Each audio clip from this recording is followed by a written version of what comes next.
अगर आपके स्पीकर में इस प्रकार से हमिंग का नॉइज़ आ रहा है, ये सुनिए, और इसको चालू करने पर गायब भी नहीं हो रहा है, मतलब हट भी नहीं रहा है। साउंड बढ़ा के भी देखने से इसका साउंड बढ़ नहीं रहा है, सेम फ्रीक्वेंसी पे वो हमिंग का नॉइज़ आ रहा है।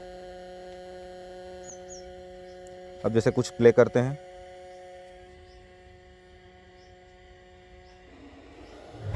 तो आप देखेंगे कि थोड़ी टाइम में इसका हमिंग का नॉइज़ चला गया।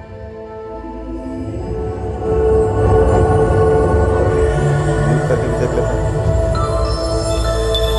ये चला गया उसका हमिंग का नॉइज़।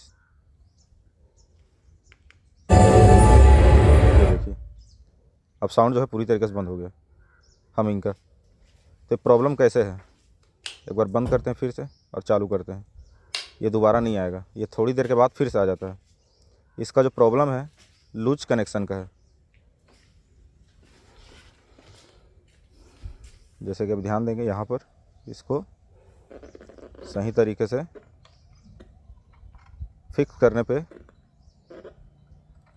ये हमारा जो स्पीकर है वो ओके हो गया।